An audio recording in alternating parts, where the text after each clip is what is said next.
지역 진단 그때 그 지역 두 번째 시간입니다. 우리는 지난 시간에 타임머신을 타고 2020년 8월 천안 서북구로 돌아가 보았습니다. 당시의 이슈를 분석하고 이를 지표로 검증하면서 매가가 상승하기 시작하는 초기 상승 지역에서 주목해야 할 단지가 어디일까를 생각하는 시간을 가졌습니다. 자료를 통해 보시면서 2020년 8월 천안 서북구로 다시 돌아가 볼게요. 천안시는 이렇게 생겼어요. 조금 더 큰 지도를 보여줄 건데, 천안시는 사실 이렇게 큰 지역에서 주거 밀집이 이쪽에 딱 모여있고 그 안에 사선 형태로 나뉘어지면서 서북쪽, 동남쪽은 나누어서 주거가 만들어져 있어서 이렇게 빨간색으로 칠해져 있는 지역 내부에서 서북구와 동남구를 나누어서 확인하면 좋습니다. 실제로 서북구와 동남구의 인원수를 합하면 68만 명 정도 되는데요. 지금 오늘 2021년 3월 29일 기준으로 천안시의 인구를 확인해보니 대략 66만 명 정도로 약간 줄어 있어요. 조사하는 기관에 따라서 내용이 틀릴 수는 있지만 좀 전에 보여드린 68만 명이라는 것은 2020년 7월 말 기준의 수치로서 천안시청에서 받아온 자료고, 지금 이 자료는 오늘 기준 3월 29일 기준으로 통계청에서 받아온 자료이기 때문에 조금의 차이는 있을 수 있습니다만은 천안시가 대략적으로 60만 명 중반대, 중후반명대의 인구가 있다라고 판단하시면 좋을 것 같고요. 전국에 있는 지역을 인원수로 쭉 나열을 해봤을 때 50명에서 80명 사이 기준 사이에 중간 지점에 들어가 있는 것이 천안이라고 본다면 포항, 시흥, 김해, 평택, 안양, 안산, 전주, 제주도, 남양주, 부천, 청주하고 인원수가 유사한 지역으로 볼 수 있죠. 총 인구수가 비슷하다는 것은 실수요가 비슷한 수준에 있을 수도 있다라는 부분을 설명을 드리는 것이고요. 이 인원대가 비슷한 지역들끼리 당시 8월 달에 어떻게 매가가 움직였었느냐 이런 것을 조금 판단을 해보면 천안이 당시에 다른 지역에 비해서 저평가가 되어 있었던 것이냐 아니면 고평가가 되어 있었던 것이냐에 대한 부분을 조금 확인하실 수가 있었을 거예요. 실제로 보시는 그래프는 매매 증감 평균 그래프라고 제가 만든 그래프인데요. 이 그래프는 그래프 자체가 매가를 표현하는 것은 아닙니다. 0을 기준으로 0점 위에 있는 것을 매가가 높다가 아니라 매가의 상승력이 높다라고 말씀을 드리는 거고, 0에서 아래점으로 내려갈수록 매가의 하락성, 매가가 더욱 하락하려는 힘이 강해진다라고 판단할 수 있는 자료입니다. 이 자료에서 현재 천안은 짙은 파란색으로 표시가 되는데 요 상황으로 볼 수 있어요. 지금 2020년 8월 당시를 말씀을 드리는 거고요. 보시면 남양주냐 안양 그리고 시흥처럼 같은 인구수지만 지역이 수도권 쪽은 상승의 여력이 당시에 더욱 컸다라고 볼 수 있습니다. 한 가지 주목할 지역은 청주인데요. 청주가 노란색으로 표시가 되어 있는데 급격하게 매가의 상승력이 세지다가 갑자기 횡보를 하는 걸 보실 수가 있죠. 이는 좀 전에 말씀드린 것처럼 규제 지역에 영향을 받는다는 것이고요. 이 당시 천안의 경우에는 이 0점을 막 지나가는 시점이었어요. 이미 0점을 지나서 굉장히 많은 상승의 힘을 받고 있던 수도권과는 달리 이제 막 상승의 힘이 생기고 있던 지역이었죠. 조금 더 차이가 나는 전주, 김해 이런 지역은 0점에 이제 막 다다랐거나 0점으로 다가가고 있기 때문에 하락의 힘이 줄어들고 상승의 힘으로 바뀌어가는 시점이었다. 즉 매가의 상승이 차후에 일어날 수 있는 지역이었다라고 말씀을 드릴 수 있는 부분이고요. 당시 천안은 청주와 같은 수준에서 김해나 전주보다는 조금 더 앞서 나가는, 그래서 조금 더 빠르게 상승을 할 수 있는 상황으로 파악이 되었습니다. 그래서 천안 같은 경우에는 수도권에 있는 지역들보다는 당연히 저평가가 되어 있는 부분이 맞고, 김해, 전주 지역보다는 상승의 여력이 조금 더 있는 지역이었고, 만약에 청주처럼 규제가 되지 않는다면 향후에 상승력이 이렇게 같이 커지면서 수도권이나 시흥처럼 이렇게 갈 수 있는 상황이다라고 진단을 할 수가 있었죠. 위치적으로 봤을 때도 천안을 가운데로 두고 경기에 있는 안성, 평택 그리고 충남의 같은 지역인 아산과 조금 떨어지는 당진, 서산까지 연결이 되어 있고, 아래쪽으로는 공주와 세종, 대전, 청주 이렇게 연결이 쭉 둘러싸여 있는 지역으로 충남의 행정 중심지라고 생각을 하시면 좋을 것 같아요. 이렇게 둘러싸인 지역, 그래서 이 지역의 입지적인 가치 또는 투자의 패턴이 비슷하게 일어난다고 생각했을 때 이들 지역과 비교를 해보면 매가의 움직임이 또 어떻게 바뀌는지를 확인을 할 수 있는데요. 인근의 세종, 대전이 결국은 가장 큰 상승을 이미 해왔습니다. 0점을 기준으로 굉장히 많이 올라가 있는 상황을 볼 수 있죠. 이들과 비교했을 때 나머지 지역은 이제 막 상승을 하는 지역으로 볼 수가 있어요. 그 흐름의 패턴이 거의 비슷하다고 판단할 수 있는데, 매가 상승의 힘이 거의 비슷하다라고 판단을 할 수도 있는데, 조금 더 면밀하게 나누어 보면 이 지점이 0점인데요. 0점 위에 있는 지점과 0점 밑에 있는 지점을 조금 나눌 수가 있어요. 그래서 노란색, 하늘색, 주황색. 그래서 노란색 아산, 하늘색 안성, 그리고 주황색 평택, 그리고 회색이 안 보이시지만 요 안에 회색이 지금 있는 부분이거든요. 회색이 이렇게 가고 있잖아요.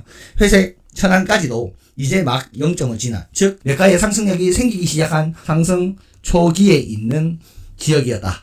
향후에 추가적인 상승이 가능한 지역이었다라고 판단할 수 있는 지역이죠. 대전세종은 이미 굉장히 많은 상승의 중기 또는 말기로 가고 있는 지역이고, 이에 비해 상승 초기에 있는 지역은 향후에 상승 중기로 갈 수 있는 가능성이 커질 수 있다라고 판단해야 되는 부분이지 않나라고 생각이 됩니다. 천안과 인근에 있는 아산의 인구수 추이를 한번 살펴봤는데요. 천안은 2014년 이후 현재까지 꾸준히 인구가 늘어났다라는 것을 확인할 수가 있습니다. 특히 늘어난 인구 중에 대부분이 이 회색선, 즉 서북구에 집중이 되어서 늘어났다라는 부분을 확인할 수가 있고요. 연령에 따른 인구 증가 비율을 봤을 때도 30대와 40대, 20, 30대와 40대, 50대가 가장 많은 비중을 차지를 하면서 결국 생산 인구가 굉장히 많이 늘어났다 또는 많은 비중을 차지하고 있음을 확인할 수가 있습니다. 이는 천안 일반 산단이나 아산 탕정 디스플레이 산단 같이 굉장히 많은 일자리가 이들 지역에 있고 또 늘어나고 있는 지역이라서 향후로도 추가적인 수요를 계속해서 만들 수 있는 일자리가 만들어지는 지역이라는 부분이 더욱 많은 수요를 이끌 수 있는 장점이 있다는 걸로 판단할 수가 있었죠. 세대수도 사실 서북구는 계속해서 늘어납니다. 그 이유는 새 아파트가 계속해서 늘어나고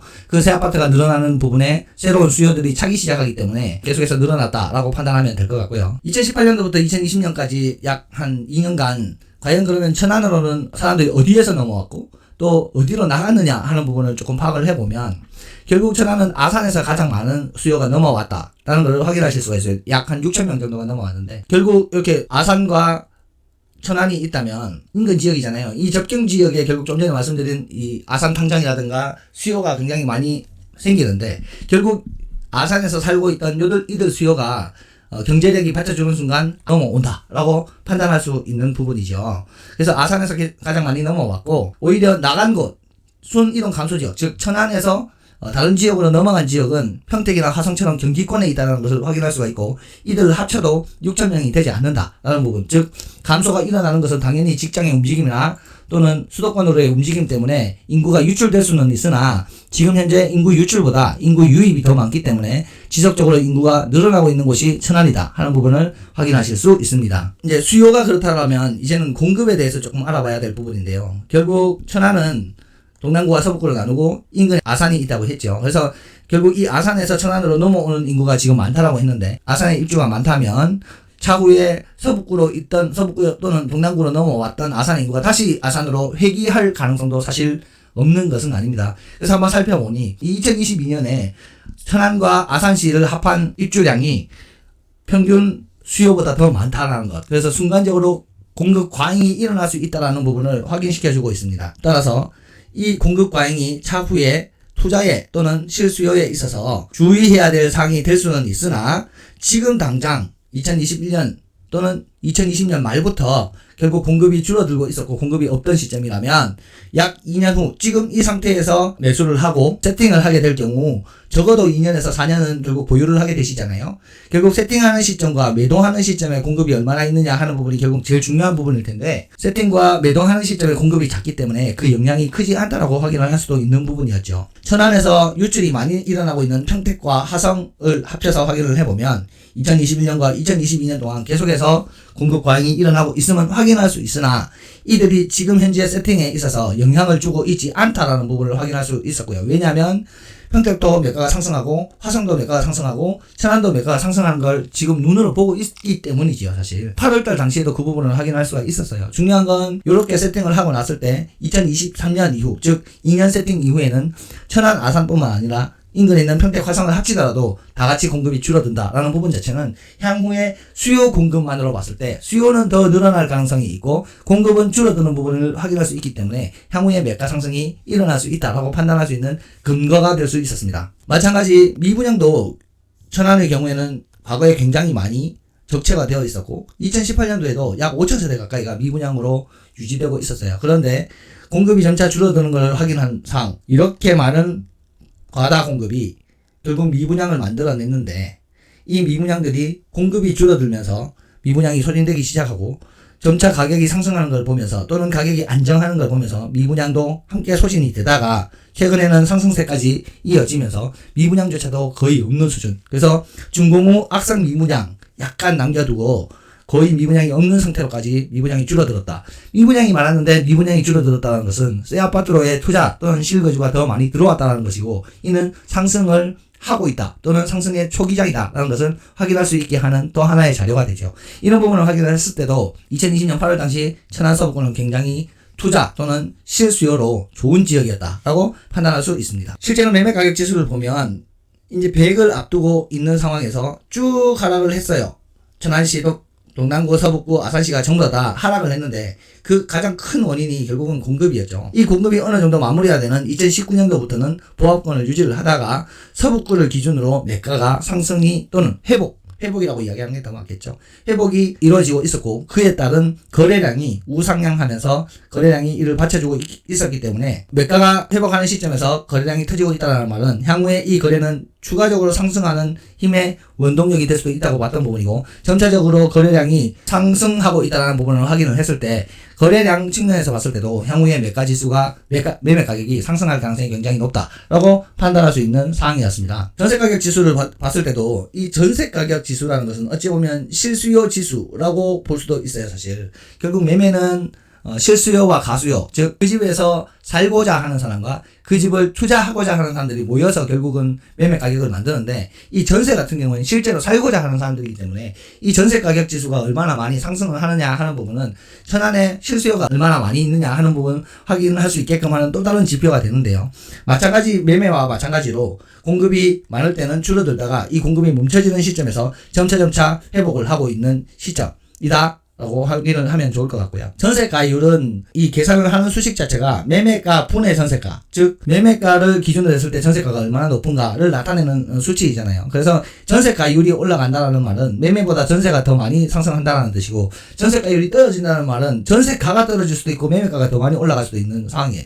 천안 같은 경우에는 매매지수도 올라가고 전세지수도 올라가고 있는 상황에서 이렇게 전세가가 꾸준히 상승을 해주다가 갑자기 팍 떨어지는 모습을 볼 수 있습니다. 서북구가 그렇죠. 이 상황이 어떤 상황이냐 하면 이미 매가와 전세가가 모두 상승하고 있던 지역이잖아요. 그죠? 그렇게 상승하고 있음에도 불구하고 전세가율이 상승 곡선을 그렸다는 말은 매매가보다 전세가의 상승이 과거에는 더 컸다라는 걸 의미하죠. 이는 실투금, 투자 기준으로 봤을 때는 실투금이 줄어드는 타이밍에서 그 전세가율이 탁 떨어지기 시작했다는 말은 매가의 상승률이 전세가의 상승률보다 더 많이 올라가게 되면서 점차 투자에 있어서 투자금이 많이 들어가게 되는 상황으로 판단을 하면 되기 때문에, 이 전세가율이 더 떨어지면 더 떨어질수록 결국은 실투금이 더 많이 들어가게 되고, 투자하는 상황으로 봤을 때는 투자의 부담감이 더 많이 생기게 되는 타이밍이었기 때문에 이 당시로 봤을 때 2020년 8월은 천안의 매수 적기이자 골든타이밍이었다라고도 이야기할 수가 있는 부분이죠.